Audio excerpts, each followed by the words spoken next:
The price action of Bitcoin has been skyrocketing. BTC started the year trading at about $16,615. Currently, it's trading at about $38,787. That's more than double the price. This coin is sparking a lot of interest because of its potential. So let me go ahead and break it down to you, give you the good, the bad, so that way you can decide if you want to add it into your portfolio. But before I get started, remember, I'm not a financial advisor. This is not financial advice. This is just for informational purposes only. Let's get started. You see, in its most basic form, cryptocurrency is basically digital money. Now, a lot of people go to Bitcoin because Bitcoin, there could only ever be 21 million coins. There cannot be any more. They cannot make any more. So it's anti-inflammatory.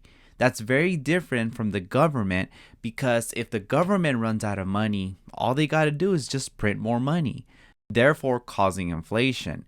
If that wasn't bad enough, the government gets to choose who gets what, who gets more money, who gives this, who takes less money, and a lot of people are fed up with that, so they want to take control. Now, there is thousands and thousands of coins and tokens in the crypto world, but leading the pack is Bitcoin. Do you remember when I told you that there's thousands and thousands of different cryptocurrencies? Well, luckily for us, there's websites such as CoinGecko, and they basically rank them based on CoinMarketCap. So let's take a look here. Ranked number 1 is Bitcoin at about $758 billion. And then number 2 is Ethereum at $252 billion. And basically, the higher the number, the lower the market cap. So a lot of these investors, the rule of thumb is looking at the top 100. Some of them look at the top 10, but it doesn't guarantee that like your money is safe.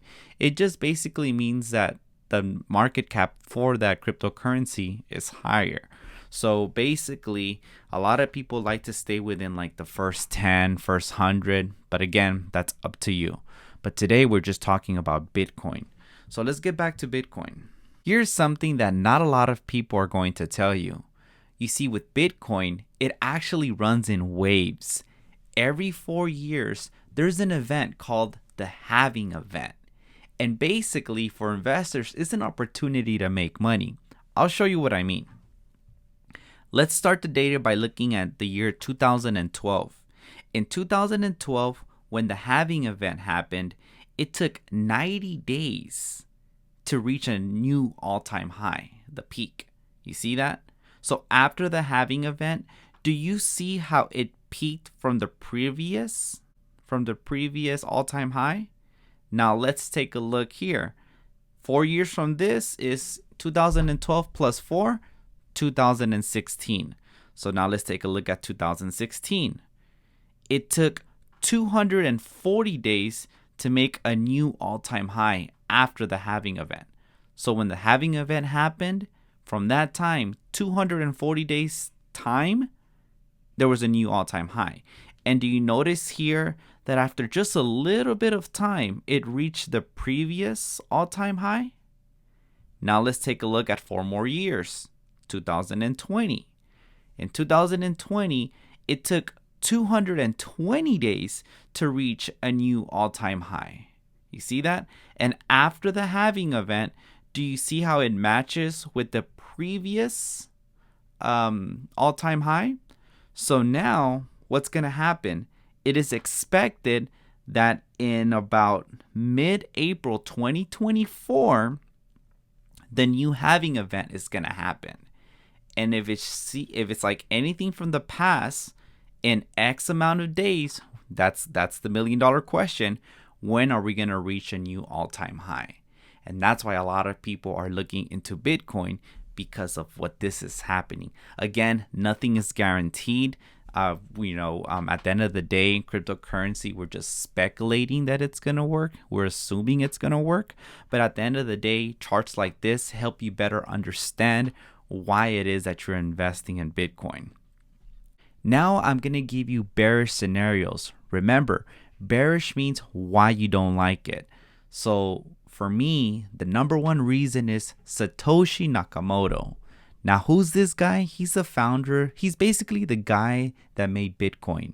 The problem is there's no face on him. Like, nobody knows how this guy looks like. Like, nobody knows.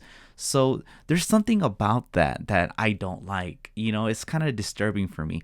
Now, I know that the way Bitcoin is made, you know, it can't get like tampered with it or nothing like that. But the fact that there's no face in like who made it, it's like bothering me, you know? Let's see. Next thing. Sam Bankman-Fried. This guy is the founder of FTX, and if you guys were following that, basically did a lot of fraud through his other company, Alameda Research, and basically this guy's in jail. Sam Bankman-Fried's in jail. Then you have another person called CZ.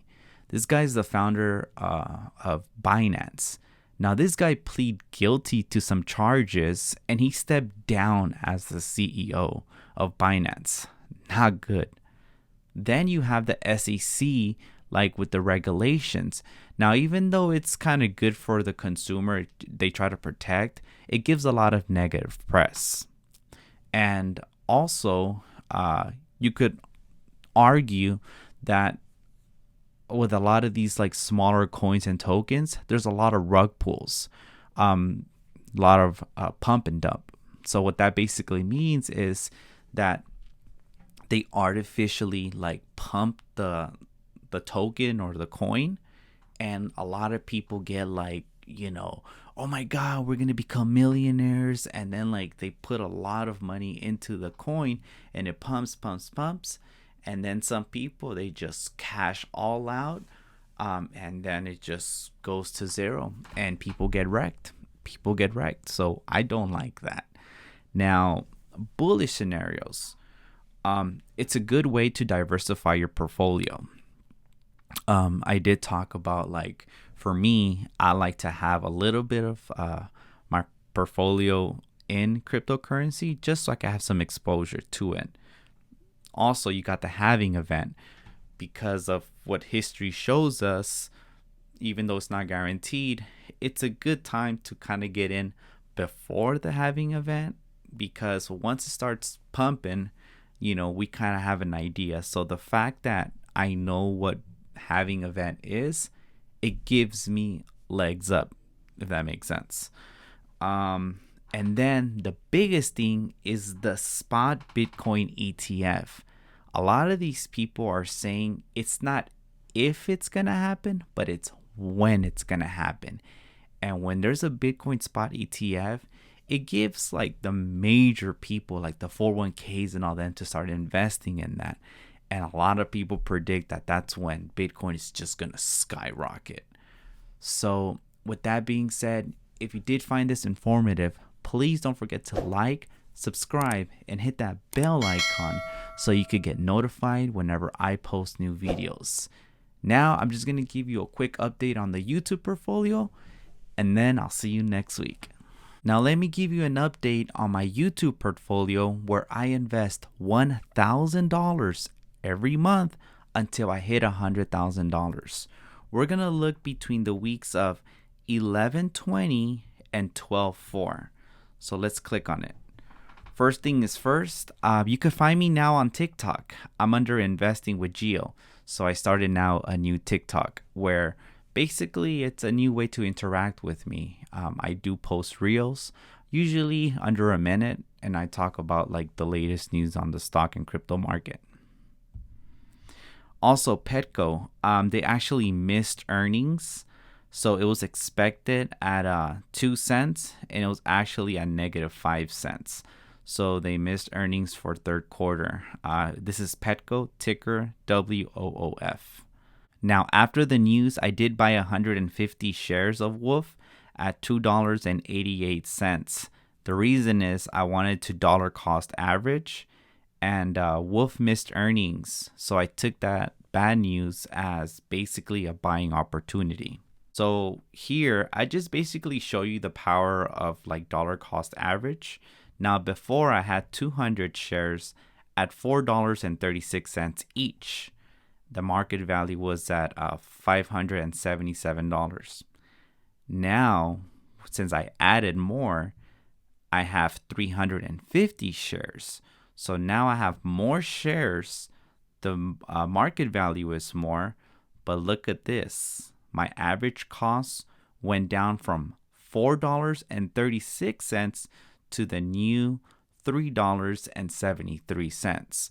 So because I added more money at a cheaper price, it kind of like brought down my overall price. So you have more exposure, but it's cheaper. So that's why I like to dollar cost average. Also, this is bad news. Charlie Munger, he's an investing genius and Warren Buffett's right-hand man. He unfortunately died at the age of 99. So rest in peace, Charlie Munger. I would also like to give a special shout out to Adalit. Adalit, man, it was nice working with you, man. I'm going to miss you, bro. I'm not going to lie. I am going to miss you. So basically, I drive buses for a living, and I am the bus in front of him. So I'm his leader and he's my follower. And man, we just had a good time. We had a good time together. And unfortunately, he's going to get another route. So I do wish you the best of luck. And when you do retire, I told you, man, you invite me and I'm going. I'm going to go visit you. But I wish you the best of luck in everything you do. And I'll be seeing you around, man. It's a small world. I'll run into you. Anyways, with that being said, I hope you guys found this video informative. If you did like it, please don't forget to like, subscribe, and hit that bell icon so you can get notified whenever I post new videos. Until next time, good luck investing.